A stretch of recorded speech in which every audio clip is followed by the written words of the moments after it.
It kind of blows my mind to consider the fact that we're up to nearly 600 episodes of this podcast, the 10% Happier podcast. That's a lot of conversations. I like to think of it as a great compendium of, and I know this is a bit of a grandiose term, but wisdom. The only downside of having this vast library of audio is that it can be hard to know where to start. So we're launching a new feature here, playlists. Just like you put together a playlist of your favorite songs. Back in the day, we used to call those mixtapes. Just like you do that with music, you can do it with podcasts. So if you're looking for episodes about anxiety, we've got a playlist of all of our anxiety episodes. Or if you're looking for how to sleep better, we've got a playlist for that. We've even put together a playlist of some of my personal favorite episodes. That was a hard list to make. Check out our playlists at 10%.com/playlist. That's 10%, all one word spelled out, .com/playlist, singular. Let us know what you think. We're always open to tweaking how we do things, and maybe there's a playlist we haven't thought of. Hit me up on Twitter or submit a comment through the website. From ABC, this is the 10% Happier podcast. I'm Dan Harris. Broadly speaking, we kind of have a mix of guests. On the one hand, we have serious meditation teachers, and some of them are really fascinating and deeply weird, and that's cool. The other thing we do is we bring in people who are really interesting and doing fascinating things out in the world who also happen to meditate, and I am just obsessed with that connection between success, however you want to define that, and what role meditation can play in that. So our next guest combines these two things beautifully. His name is Adam Shankman. He is many, many things in the entertainment world. He's a director. Here are just a few of his films: A Walk to Remember, Bringing Down the House, The Pacifier, the remake of Hairspray in 2007. He's also a choreographer. He was a judge on So You Think You Can Dance on CBS. And he's an author. He's got a new young adult book out, and it's called Girl About Town. We'll be talking about that in a second. And the reason why he's sitting here in front of me right now, he's a meditator. Yeah. So thank you for coming on, man. Thanks for having me. Really nice to meet you. Nice to meet you, I like too. you already. I like you, too. Thank you. I like you, too. Thank and you. I don't like many people. No, I do like people. You seem pretty happy. I am. You know what? It's like a chronic thing. People, it's funny because I have an enormous amount of darkness in me. I've had all sorts of challenges in my life, mostly related, I would actually say, to my sexuality of being gay, and which when I was young was problematic. And Because the culture was so much different than it is now. Yeah. And even in Hollywood, where you grew up. Yeah, well, I mean, I might as well. So I'll tell you sort of the backstory, because this gets into sort of the road that got me into sitting in this chair, basically, and talking about meditating, which was when I was 3. I was an incredibly happy kid. I was the singingest, dancingest kid in the world, joy. But I watched a lot of movies. They were always on. My mom played a lot of musical soundtracks. I loved it, but I was gravitating towards the female characters. And I had started even putting on my dad's T-shirts and belting them. And I was and I loved that I wasn't like Maria in West Side Story. I was Anita, because I liked her songs. But I mean, it was the craziest thing. Anyway, at some point, I went into some sort of hysteria when I was a kid, a little tantrum of some sort. And I said to my dad, I wanted to be a girl. Now, I can tell you right now, because I remember a lot of this period of my life, strangely, that I remember. I can't remember what I did yesterday, but I can tell you what I did when I was 3. What I remember loving about the relationship between men and women is that I saw my father protecting my mother and my uncles protecting my aunts. And there was this sort of the way that men cherished the women in my family and held them in such regard and high esteem. And then the fact that I sort of liked the look and the way that dresses moved and all of that. I just liked that relationship of being cared for and what I saw there. And so obviously I had no kind of sense of sexuality at that point, but I identified with women. And my parents were very young and were concerned. And so they met with a doctor who was doing a study on sexual identity, and they liked him and he was nice. And so they agreed to put me in this program with him, which, was all fine and well. And unbeknownst to them, they accidentally put me into conversion therapy. Whoa! And like try to not to get the to gay stop you gone. from Yeah. Okay. And I was trying to come up with the from right way that to say time, for then a very long period of time, I was being given by my parents, who didn't know what was going on, to this man who was basically telling me I was a defective human being. Whoa! I had to lie in order to survive. My parents would leave me. I would have no friends. I would spend my life alone, isolated, separate, and rejected, because I was fundamentally defective. So This is a horrible thing to happen. it's a to terrible little thing boy. to happen to a little boy. Yeah. And But your mom, if I read correctly, she was a therapist, right? So she is, but she didn't know what was going on. okay, but she's. I mean, just the fact that she was a therapist, I'm jumping to the assumption that she was probably open-minded, but she had no idea what was going on. Both my parents were open-minded, but they were very young, and they wanted to make sure that I was going to be well-adjusted. It wasn't like they didn't want me to be gay. It was just that they wanted to make sure that I was going to be okay. And their concern wasn't that you were saying you were gay. Their concern was you were saying you wanted to be a girl. the And opposite I was sex. 3 years old, Yes, and yes. so they just wanted information. Mm-hmm. And I do not blame my parents for this. I don't. It was a really unfortunate thing that happened.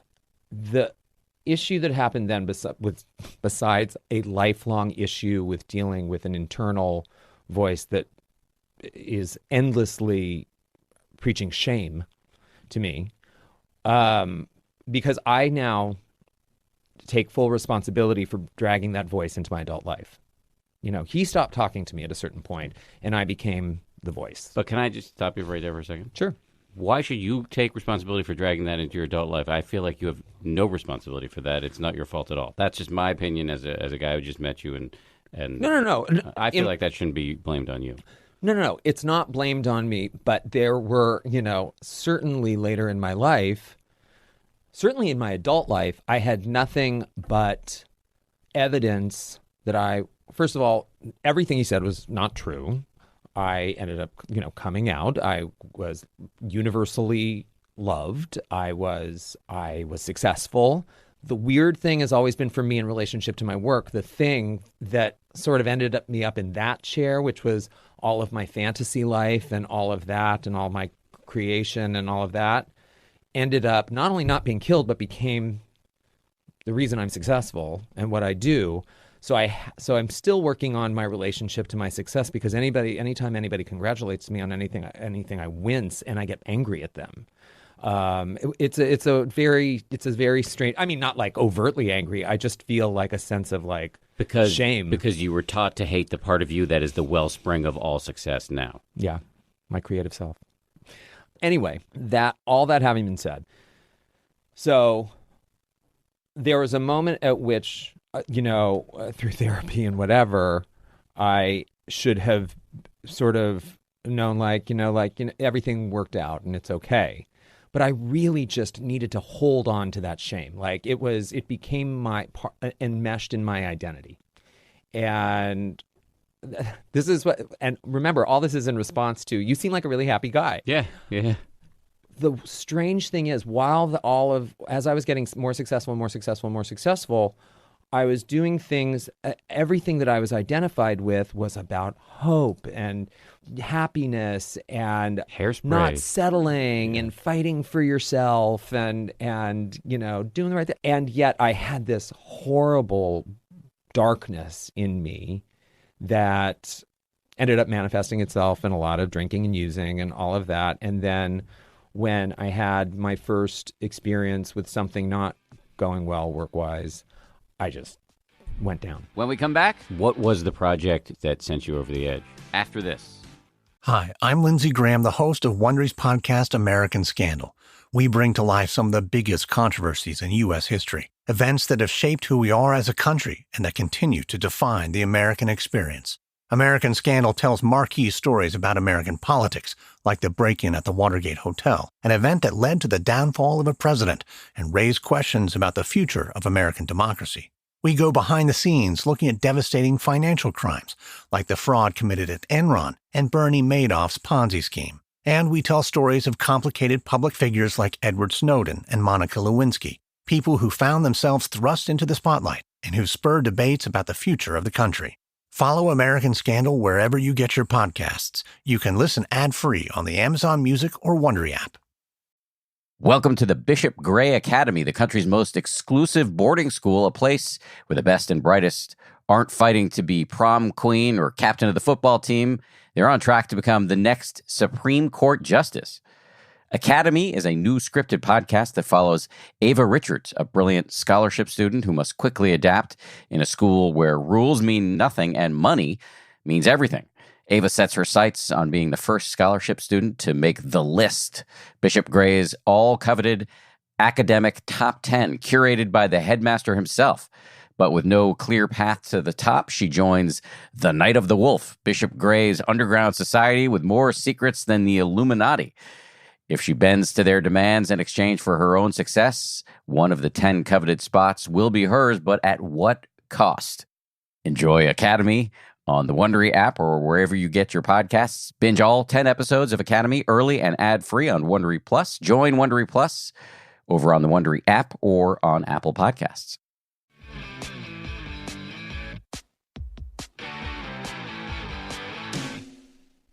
The drinking and using. Yeah. How bad did that get, and what were you using? Bad. Well, here's the thing. I started when I was 15 and never stopped until, oh my God, 2.5 years ago, which means it was like 35 years of solid using. I discovered cocaine when I was that age. 15. Yeah.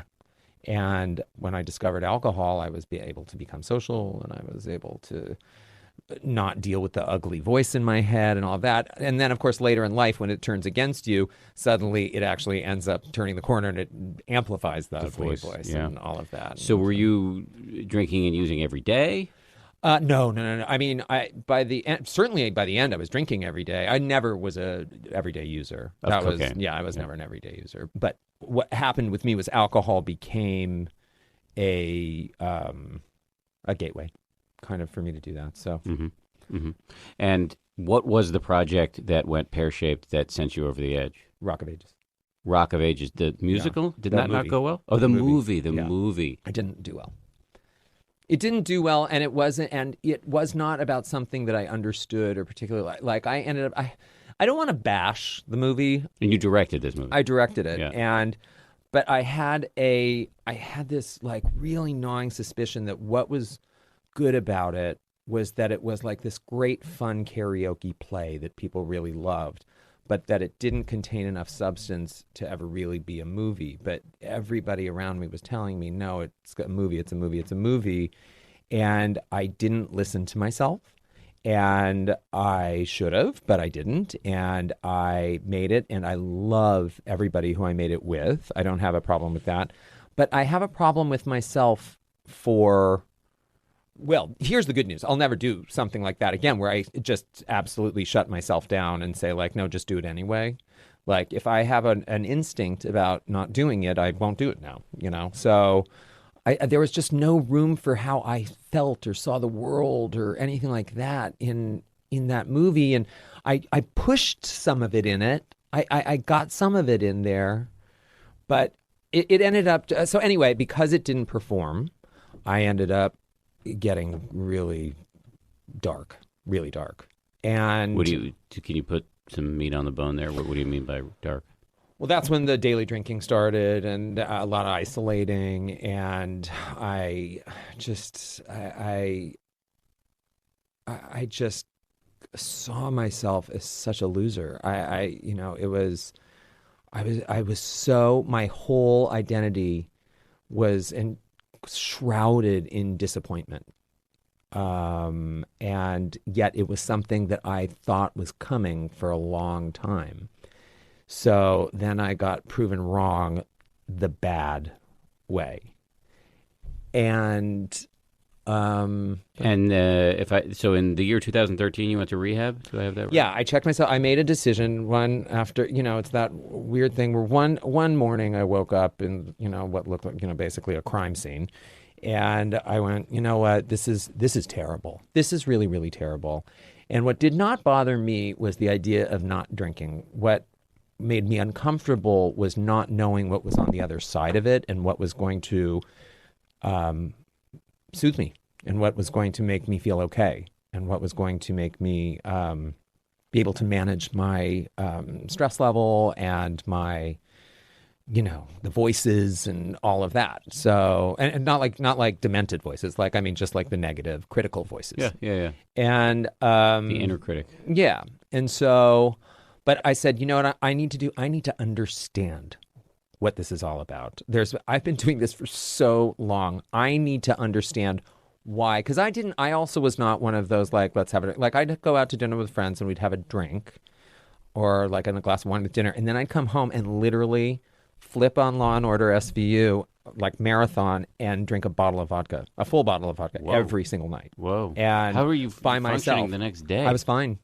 I used to joke that, people are like, are you hungover? I was like, I call it awake, like that. So, and I was like it was your friends, baseline.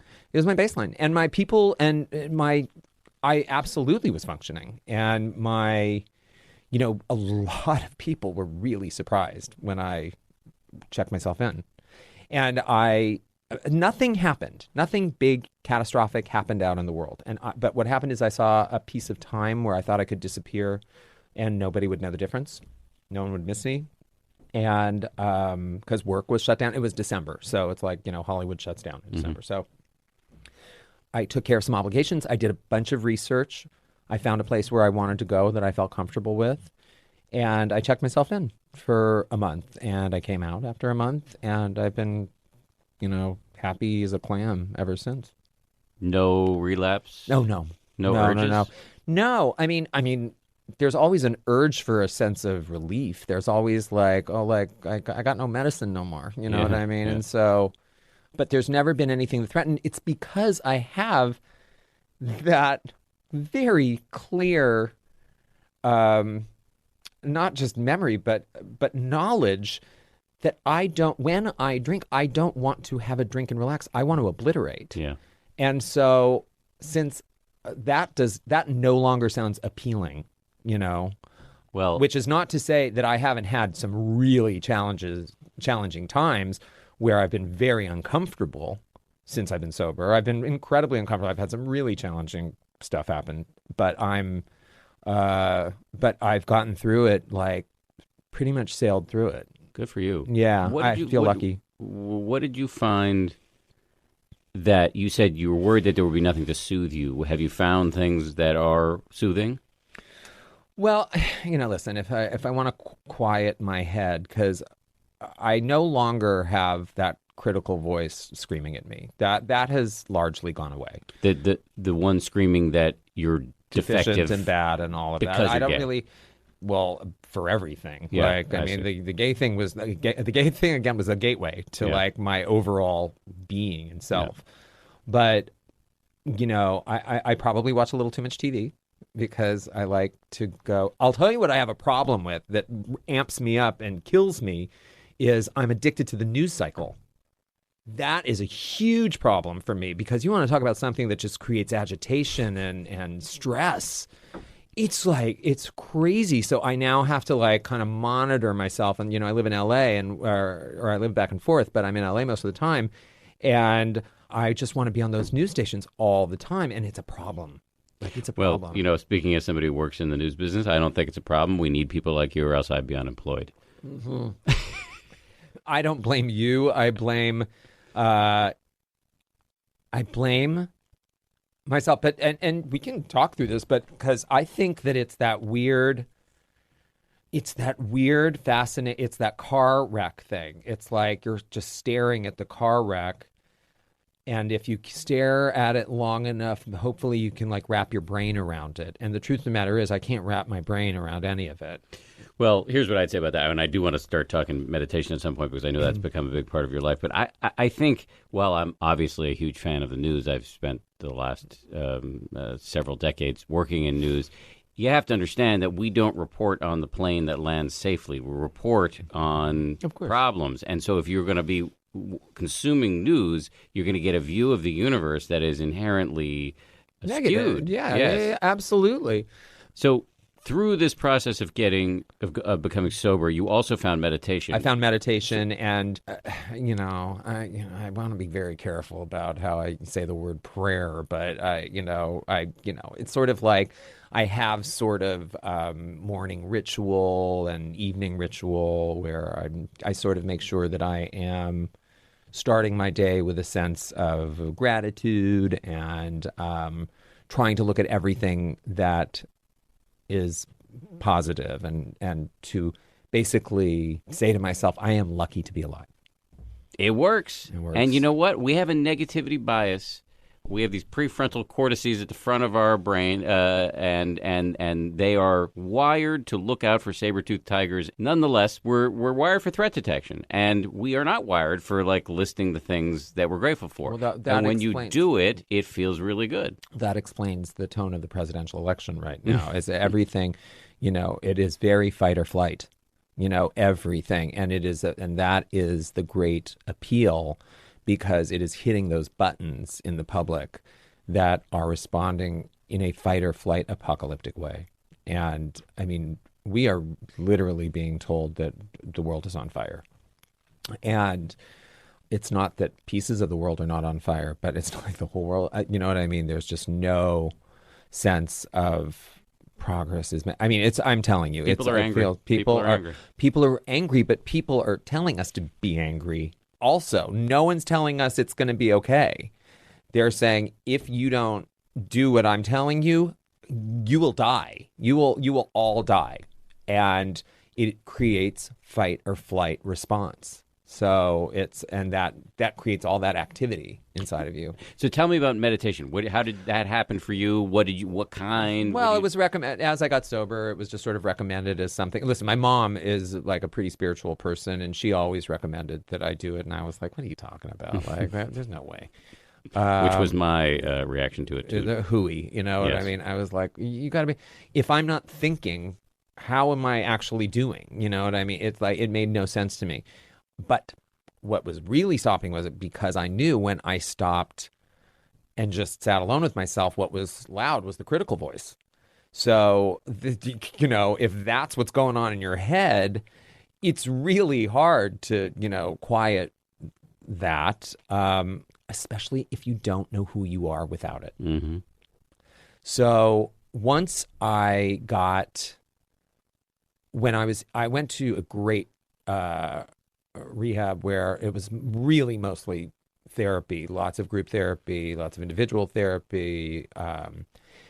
Once I really dealt with a lot of my critical issues, and that kind of that blockage disintegrated, and I started going like, I'm not that bad a person, I guess, and I started opening up to the concept that I was okay. And it really just dissolved. I mean, it's crazy, but it really dissolved. I suddenly became open to, plus I was also willing to do anything that anybody said to actually feel better. Do you know what I mean? I really was. And it wasn't about that like militant kind of sobriety. Like, if you don't do what I'm telling you, that they were like, you're here, you might as well try this. And I was like, well, I might as well. I mean, there's no reason not to. And so I started meditating there. At the rehab, yeah. At the rehab. What kind of meditation did they teach you? Or what was the more like qigong and like all of that kind of stuff. Moving meditation. Well, we did everything. I mean, we did a lot of yoga practice. We did a lot of visualization. Mm-hmm. A lot of visualization. It's a classic technique. Yeah, we did. And when they would have you do visualization, what were you visualizing? Mostly positive, sort of like radiating whatever light that you had in there, like unearthing that and coming out. We also did wait, hold on. Crazy. Have you ever done this thing where you do like a half an hour of fast breathing where you never stop? Holosync, I think it's called. I can't remember what the title. I've never done it, but I've heard of it. You literally start to hallucinate. Yeah, it puts you into an altered state. You go into an altered state. Yeah. I would have like nervous breakdowns when we would do it. I mean, full sobbing, hysterical, unblocking, like the craziest thing, because the imagery that was going on, when you get that much oxygen going into your brain, it is nuts. And I started just going like, wow, I am a lot more. I'm like a kind person. I actually behave kindly to people, and I'm a really good friend and really good son. But I just had so much self-loathing, and it just started to evaporate when I was doing these different practices. So, but what became the most useful for me, because I really needed guided meditation, because I just felt like I did. It was because it was available, so I might as well. And so I just started downloading apps, and now I still use that. I have just been recommended by all of my friends who do TM, tell me that I have to start doing TM. And so I just made an appointment with a TM teacher when I get back to Los Angeles. So, I mean, all of this stuff, it can be incredibly helpful. All of it can be incredibly helpful. And you were talking at the root of the issue for you is the voice in your head. And what you want to do is create a different relationship to that voice. Because you're always going to have a voice, right? You're always going to have thoughts. And sometimes those thoughts are going to be negative, largely self-referential. And so you just want to have a different relationship to it. And meditation is a really good tool to do that. Well, the other thing that I got really clear with, what really became sort of a cornerstone of my sort of life practice, not just my meditation practice, but is this, I'm not big on, I have a problem with my victimhood. Like I do not see myself as a victim in any way, shape, or form, where I think that nagged at me somewhere inside of me once upon a time. And even though I am a boss, and when I say yes to doing a movie, hundreds of people are getting employed at millions and millions of dollars and all of that, but there was always something in me that had a sadness. And, you know, a lot of my funny comes from that place. So, and by the way, people who have a lot of that are oftentimes incredibly charismatic, and which is not to say that I am, but it's sort of like, it became like part of my thing, you know? And yet all my work is so sunny. It's all so happy, and it's also hopeful. And I look at it and I'm like, who did that? Like it's like a magic trick. Like, because it's almost like my real self was coming out and my mind wasn't controlling it in some strange way. So it's not like you were faking it. It was actually coming from some deep place that was papered over by this negative voice. Yeah.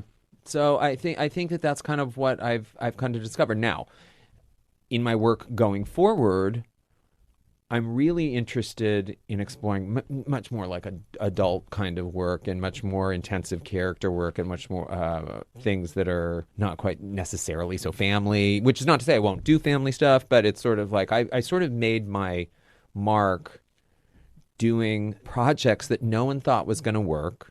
And it was really for like this sort of broad family general audience stuff, which was just totally ironic that it was me doing it. And yet it was all super successful. Like nobody thought The Pacifier was going to work, or like a Vin Diesel family movie with him and babies and all of that.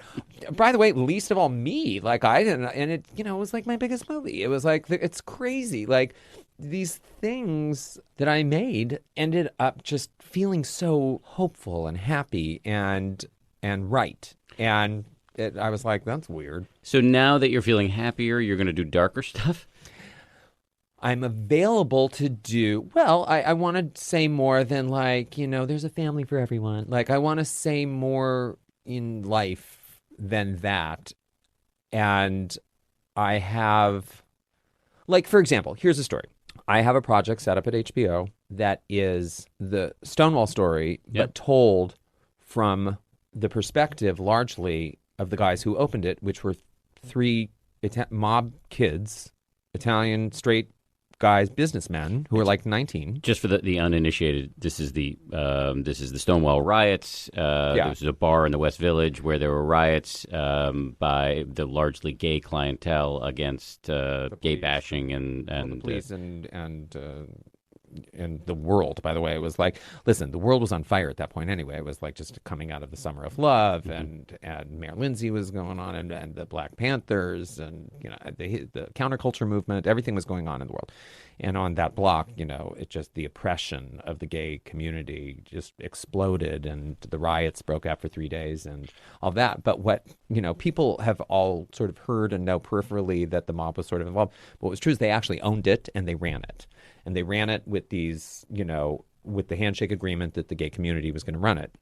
But they were going to, it was their bar and the gay community, who they apparently had no judgments on, like the sexual nature of them. They were a revenue stream, and they were happy to be they were like these two outlaw cultures, the mob and the gay community, who were being both beaten up by the law, who agreed to sort of make a handshake so that they could, help each other. So is this project going forward? It's just being written now.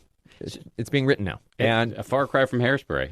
Well, exactly. But it's a story that really resonates with me, because I think it is fascinating how everything I think would be true, which is that, a crime family and a crime culture that has so much testosterone back in 1967 must have been some of the worst oppressors. And in fact, they were the guys that lit the fuse. It's crazy. So it's like, that's a really fun project for me. I'm working on, listen, this is going to sound pretty gay, but like the real story of Gypsy Rose Lee's family that the musical Gypsy is based on, the true story of it, their mother was like a bipolar alcoholic lesbian who was one of the great child abusers of history. And yet somehow she became this monument of musical theater lore. I mean, there's a reason why it's called, Gypsy, a musical fable. And so I have a project where I'm telling the true story of it and how really kind of Gypsy ended up kind of becoming her mother. And there was like a questionable murder / suicide that happened. It's more interesting. And so it's dark. Like, that's dark stuff. But it's, again, all of it is very character intensive. I'm interested in human stories. Just events on their own don't necessarily do it for me. I like to know what's going on with the people in it. Here's what's interesting to me. I mean, all of that is fascinating, but what under it is something that I'm curious about, which is a lot of people worry that if they fix their psychological problems, or let's just say reduce the psychological pain that's accrued in their life, start meditating, get happier, they're going to lose their edge. But what I'm hearing from you is you just did all of the aforementioned, and in fact, your work may get edgier. Yeah, I think so. Well, I'm not afraid anymore to explore any part of me or any interest of mine at this point. Like, once upon a time, I think just like that little kid who was told that he was bad and wrong and had to lie to survive and all that, I had that, like, this is what I do, and then I'm going to make money and I'm going to be okay, and I have a company and people will like me and it'll all be fine. But that's like a fantasy too. Like, that's not why people like me. Do you know what I mean? It was all like control issues. And what meditation has done is I really release a lot of that through my meditation practice. I still do an enormous amount of visualization. I'm one of those geeks that I'll be sitting in a cab and I'll go like, I can do a 5-minute meditation in here. Oh yeah, no, I do that too. You got to get them to turn off the radio. Yeah, and you just I can close my eyes, I can start focusing on my breathing and start going for it. Do you have a time of day that you usually do it? Every morning. Every morning. How long? It varies between 15 and 20 minutes. I don't do it longer than that. I start to fall asleep if I start to push past that. But the 15, 20 minutes is totally regular. But then I do it throughout the day when I see breaks, and particularly if I have agitation. Like, my book is coming out today. And last night I had an unexpected and an unforeseen adrenaline rush because I'm just used to that. I'm wired to know when something is coming out, that means something's happening, and suddenly people are they're going to be judging something or whatever, but there's expectation involved in it. I mean, that is what I've signed up for in every facet of my life, but adrenaline comes with that. And my adrenaline got really high last night, and I was like, oh boy, I don't know what to do with myself. I was like really drumming my fingers, and I knew I should meditate, and I just did not want to meditate at all because I was like, that'll be a disaster, and then I'll be mad at myself for meditating badly, and then it became all this crazy circular thinking, and I ended up just going like, okay, just turn on the TV and sit down and just put on something that is going to make you feel comfortable, like a procedural. And I did. And then as I suddenly started sort of sinking into my body and just going like, oh, here I am, I very automatically started doing that thing where I started regulating my breathing, focusing on it. I started feeling the points of contact where my body was on the bed, and started just going inward in my body and thinking, and I regulated and my body relaxed, and I became actually much more okay, calm. It's not that every moment is the right time to meditate. Like if you're freaking out, I mean, it's not throwing yourself in the lotus position is not going to fix all of your problems. No, not Maybe at all. Hitting a treadmill or watching something that's going to ease your mind makes better sense, and then you can meditate. Yeah, 3 giant deep breaths and big exhales will actually regulate me. It'll actually bring my stress level down. Really big inhales with really big exhales, like, even if I have to dash around the corner and go like, because I don't want people to think I'm hyperventilating or something.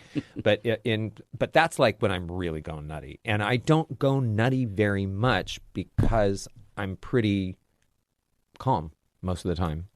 You mentioned your book. Yeah. Tell me about it.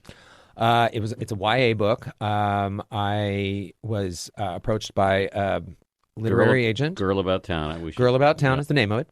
And I was approached by a literary agent to do something that I believe was based on like my Twitter, like like I had this very like kind of funny. I have a funny way on Twitter, and coupled with the way that I was on So You Think You Can Dance, which was very much me, and the way I talked to those kids, because I talked to those kids while I was judging, because I did not want them to feel judged. I want them to feel encouraged and supported. And so it was, that's kind of which was very much me talking, wishing that somebody had spoken to me like this when I was auditioning, So, or when you were a 3-year-old. Or when I was a 3-year-old. And I'm just saying, it's okay, it's good. So I went, okay, and he proposed a kind of a project. And I said, well, I would be interested in doing a kid's book. And I said, but listen, I'm in the middle of multiple projects right now. I love collaborating. Can you find me a co-author? Not a ghostwriter, like a real collaborator. And they said, sure. And they sent me some materials from different people. And I found a woman and who's now become my partner, Laura Sullivan, and who's written a lot of YA literature. But she was really interested in doing this kid's book with me. That project ended falling through. But in the meantime, we got to talk a lot, and she just was like, hey, I think that you should not stop writing. I think you should actually write, and I would love to write with you. Would you be into any kind of YA stuff? And I was like, well, like what? And she said, so she proposed this kind of, she asked about a lot of my reading habits when I was young, which was a lot of mysteries. And she said, well, you love Hollywood. Is there anything? I said, well, it would be fun to do a young person's version of The Thin Man, and try to create those characters, but in their, kind of late teens, but have that kind of bantery kind of.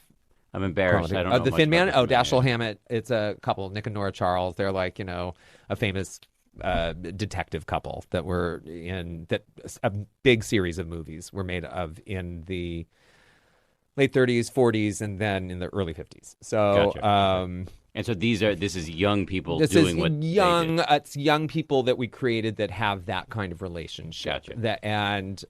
It's that sparkly, bantery kind of relationship Well, that it became famous on like TV shows like Heart to Heart, and I literally am now tailoring this so you understand what I'm talking about. Yes. Moonlighting. Yes. It's like that. You're in my time frame. Okay, great. So could you make this into a movie? Well, you could, except that the market today I'm like, leave it to me to write something that doesn't seem like anybody would want to produce it right now. But if the book is successful, then of course somebody would want to make it. But it's a period mystery that has comedic leanings as well as suspense, but with young people in it. So it's like, I don't know who gets that movie made. It's like there's Elle Fanning, or like what I'm begging Selena Gomez to do this lead in a period mystery. It's all too mannered. It doesn't fit with what's out there in the marketplace. I mean, the only person Maybe it's a procedural. It could be a procedural like Heart to Heart and all of that, but it would have to be CW. And I don't know who's doing young period pieces. It's all set in the 1930s in Hollywood. That's expensive. I've made a lot of stuff, and I'm telling you, it can be expensive. I know you can do it cheaper, but it's still a thing. Listen, I will say this: if the book is a hit, somebody's going to want to make it. You're looking at me like, I'm telling you. I mean, I just like, I have a bias toward my own ideas. Yeah. Here's my last question for you. I have been meditating for a couple of years, and I've played the drums since I was 10, so I have some rhythm, but I can't dance. Yeah, I mean, that's just not true. Well, what, you can't dance like Misty Copeland? Yeah, sure, maybe, but you can. I mean, everybody can get up there and step touch on the dance floor and do all that. I mean, dancing can be literally putting on music and just jumping around and flailing around off beat and doing something where you're just, losing yourself in a sense of physical expression. And that is dancing. I mean, the stuff that you think about as dancing, that's like organized, that's like, no, it's about unlocking your body and not feeling so self-conscious. And that's all on you. Yeah, well, that's what I'm saying. I can't do it. And I would think that I'm working on my mind. Hey, meditation guy. Yeah. What is it with I can't? That's such... I mean, maybe you can't become an astronaut right now. Mm-hmm. You can dance. That's so on you. I don't have any sympathy for you right now. Like, I can't dance. Yes, you can. If we put on music, I could make sure that you, and by the way, I'm not going to do it, but I would make sure you're like, okay, now do this and like that. Yeah, you just have to go like, it doesn't matter. Have you ever jumped out of an airplane? No. You gotta. It's the greatest thing in the world. It's like, it fires your brain. Every single one of your survival instincts is going, do not do this. This is stupid. This is very bad idea. You are very high in the air. You will absolutely, this will die there. This makes no sense. And I've done it now many times because I could not believe the experience of it, because the sheer act of getting past everything your brain is telling you and pushing past it and through it, and then experiencing the unbelievable exhilaration of 1,000,000% not being in control of what's happening, and then suddenly taking control, or control being taken because I did it in tandem, and having trust, and then floating for all that time. But that adrenaline rush cleanses your brain like nothing else. It's like putting your brain through the best Maytag, Kenmore, whatever. Or like a colonic for the brain. Like, yeah. I mean, no, better, more cleansing than a colonic, because colonics still leave stuff there. But it's like, that's a hell of a colonic if it got everything. But it is an extraordinary experience where you feel so pure and so clean and so amazing. I honestly cannot recommend it enough. I know it sounds insane and scary. No. But you will not think that there's anything you cannot do after you do that. I guarantee you. You make a very convincing argument. I'm actually taking it seriously. Adam Shankman, you are a delight. Thank you. Honest. As are you. Thank you. Your honesty, your humor, all of that, fantastic. Really appreciate it. Keep on meditating. I know you're going to go take a lesson with the TM guys soon, and keep on making art and books. And I look forward to watching your procedural when it airs on the CW in the fall of 2018. Thank you very much, man. Thanks, buddy. Really appreciate it. All right, there's another edition of the 10% Happier podcast. If you like it, I'm going to hit you up for a favor. Please subscribe to it, review it, and rate it, preferably 5 stars. I want to also thank the people who produce this podcast, Josh Cohan, Lauren Efron, Sarah Amos, and the head of ABC News Digital, Dan Silver. You can see a video version of this podcast at abcnews.com. And hit me up at Twitter, Dan B. Harris. See you next time. Hey, Prime members. You can listen to 10% Happier early and ad-free on Amazon Music. Download the Amazon Music app today. Or you can listen early and ad-free with Wondery Plus in Apple Podcasts. Before you go, do us a solid and tell us all about yourself by completing a short survey at Wondery.com/survey.